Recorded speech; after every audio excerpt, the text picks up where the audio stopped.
The biggest shift in global power isn't happening on battlefields or in elections. It's happening inside payment systems, currency swaps, and quiet banking agreements most people never see. What if I told you the world is slowly building a financial network designed to operate without the United States entirely? And more importantly, why are so many countries suddenly preparing an escape route now? Most people think the global financial system is permanent. Dollar dominance feels natural, inevitable, almost like gravity. But here's what mainstream analysis gets wrong. The system only works as long as everyone believes they must use it. The moment enough nations build alternatives, the balance changes fast. Stay with me because what comes next changes everything. To understand what's really happening, you need to see the three forces driving what I call the parallel financial network. Not one event, not one alliance, but three separate systems evolving at the same time. Payment independence, trade settlement bypass, and reserve diversification. Miss even one of these, and the entire story makes no sense. Let's start with the first force, payment independence. Here's what nobody tells you about global finance. Control over payments is more powerful than control over money itself, because if you can block transactions, you can freeze entire economies overnight. Just look at the SWIFT messaging system. Over 11,000 financial institutions rely on it, moving trillions daily. When countries lose access, trade doesn't slow. It stops. I remember speaking with a banking consultant who worked on sanctions compliance projects, and he told me something off the record. He said the real fear inside many governments isn't military conflict. It's waking up and discovering their banks can't clear international payments. Think about that for a second. What happens to food imports, energy shipments, manufacturing supply chains? This is the part that should surprise you. So nations started building backups. China launched its cross-border interbank payment system, known as SIPS. Russia built its SPFS transfer network after the 2014 sanctions shock. India expanded its rupee settlement mechanisms with multiple trading partners. Even smaller economies began linking domestic payment rails directly with neighbors. Let me show you the numbers that matter. SIPS processed roughly 123 trillion yuan in transactions in a single recent year. That's not symbolic infrastructure. That's operational scale. Here's what matters, though. None of these systems alone can replace the dollar network. And they don't need to. That's the paradox. The weapon that was supposed to create strength, a unified global system, created the incentive for everyone to design fragments outside it. Each country builds a partial solution for its own protection. But together, those fragments start forming something much bigger. When I spoke to a trade analyst who tracks Asian settlement flows, he described it like backup generators in a hospital. You hope you never need them, but once installed, they change how you think about risk. That psychological shift is everything. Because once governments know alternative channels exist, they start routing small portions of trade through them, then larger portions, then strategic sectors like energy.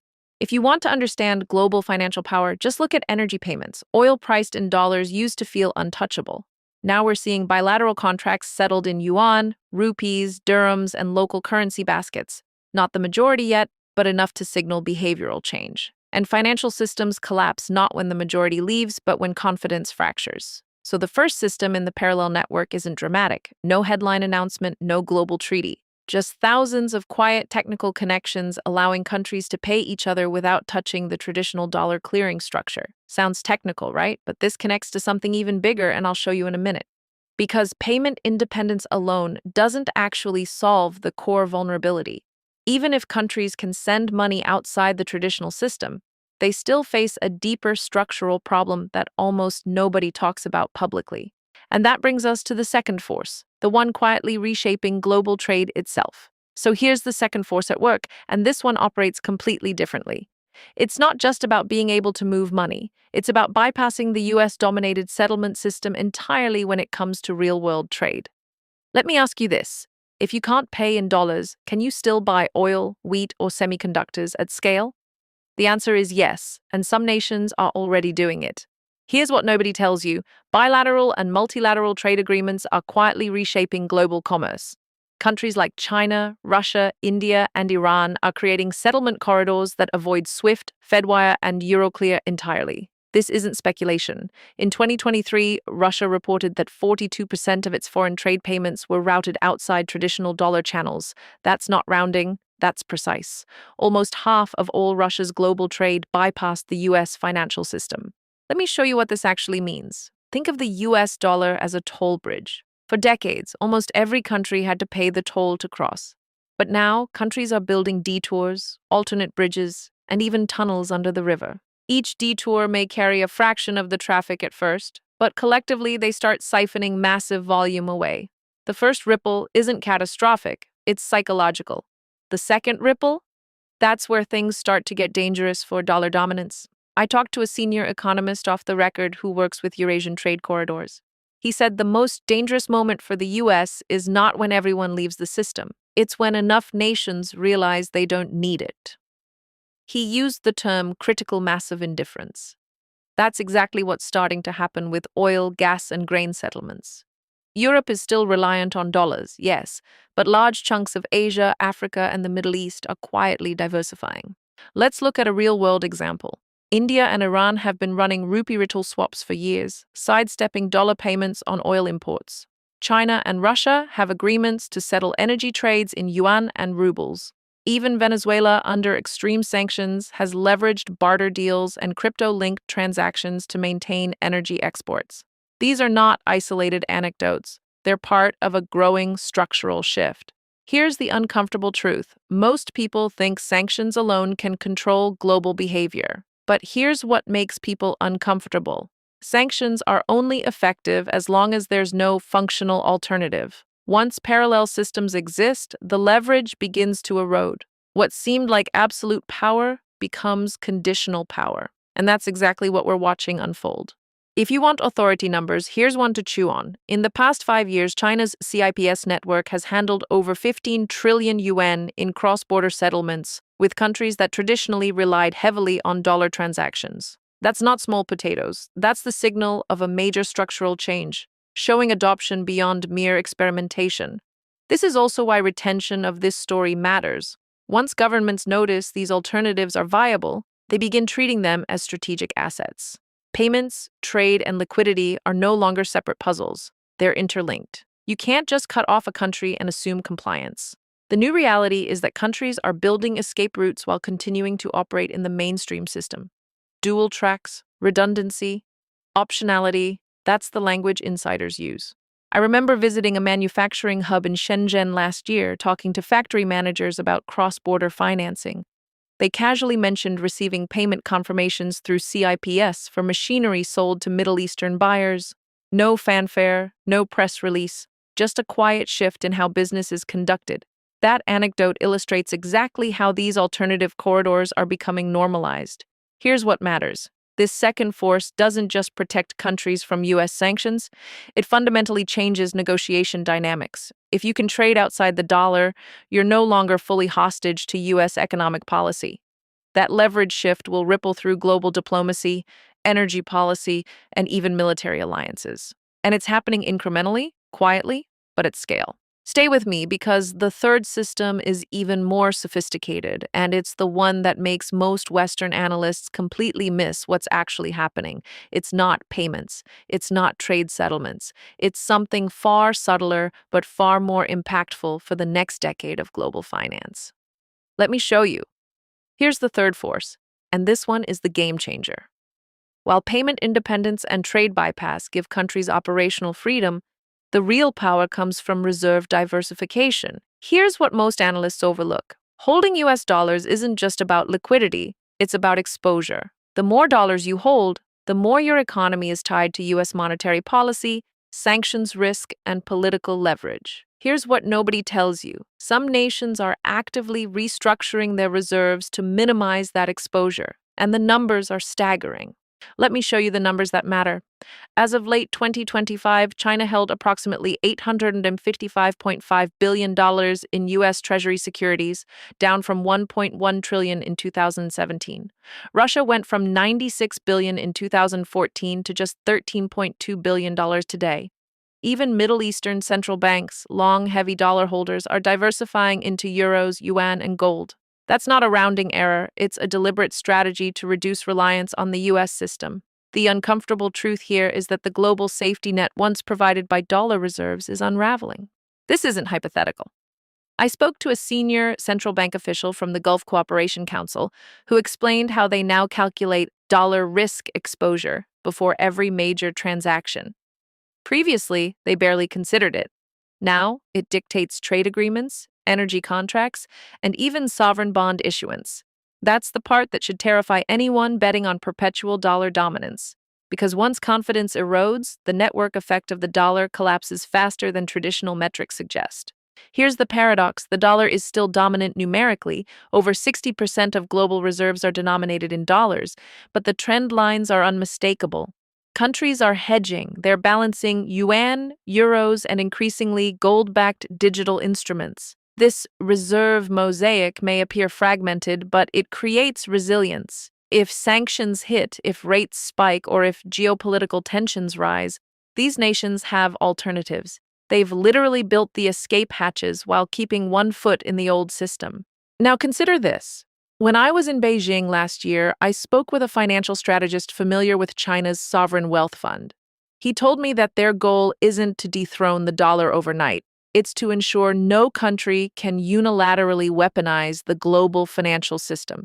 That's what they call strategic autonomy, and it's quietly redefining global balance of power. Most people think financial supremacy is about size. But here's what's really happening. It's about flexibility, redundancy, and optionality. This is where the uncomfortable truth hits hardest. Diversifying reserves isn't just about economics. It's about survival. If a nation's access to dollars can be frozen tomorrow, it can't afford to have all its eggs in one basket. And these aren't small players. China, Russia, India, Turkey, Saudi Arabia, they're all building alternative liquidity networks simultaneously. Individually, it may look like incremental change. Collectively, it's a tectonic shift. Let me show you what this actually means for global power. When countries hold diversified reserves and can bypass the U.S. system for trade, they gain bargaining power that isn't visible on balance sheets. They can negotiate energy deals, finance infrastructure, and invest in strategic assets without seeking Washington's approval. This isn't theoretical leverage, it's real, measurable influence. For example, in 2024, China and Saudi Arabia agreed to settle 10% of oil trade in yuan, marking the first significant deviation from dollar dominance in decades. That's not just numbers on a sheet, it's a signal to markets, banks, and policymakers worldwide. Here's what matters. The three forces, payment independence, trade bypass, and reserve diversification, don't operate in isolation. They reinforce one another. Payment systems enable trade without dollars. Trade settlements give operational credibility. Reserve diversification provides strategic cover. Together, they form a network that makes nations resilient to external financial pressure. And most analysts still miss it because they look at each force separately. If you're following closely, you might be wondering, what happens if this network grows faster than expected? Could the dollar's dominance finally face serious structural competition? The uncomfortable truth is yes, and the trajectory isn't a straight line, it's exponential. Every new bilateral agreement, every alternative payment route, every diversified reserve adds a node to a growing parallel network. That's the part that most people aren't watching. Stay with me, because in the final part, I'm going to pull this all together. We'll frame these forces into a single framework, show what it means for the next decade, and outline three possible scenarios for how the US and the rest of the world respond. It's the synthesis that makes this story not just important, but unavoidable. And if you think the dollar's supremacy is untouchable, what comes next might completely challenge that belief. Let me pull this together. We've seen three forces quietly reshaping global finance: payment independence, trade bypass, and reserve diversification. Individually, each is powerful. Together, they form what I call the parallel financial network, a system designed to reduce reliance on the US dollar, mitigate sanctions risk, and give nations strategic autonomy. This isn't theory, it's already operational, quietly influencing trade flows, currency policies, and geopolitical leverage worldwide. Here's what matters. This network creates optionality. Countries aren't abandoning the dollar wholesale. They're hedging, experimenting, and strategically diversifying. That's why you see China expanding CIPS, Russia promoting SPFS, India settling in rupees, and Saudi Arabia dipping into yuan payments. Each action might seem incremental in isolation, but together they form a lattice of alternatives capable of sustaining trade, even under financial pressure. This is the part that should surprise most Western observers. Resilience doesn't need dominance, it just needs credible alternatives.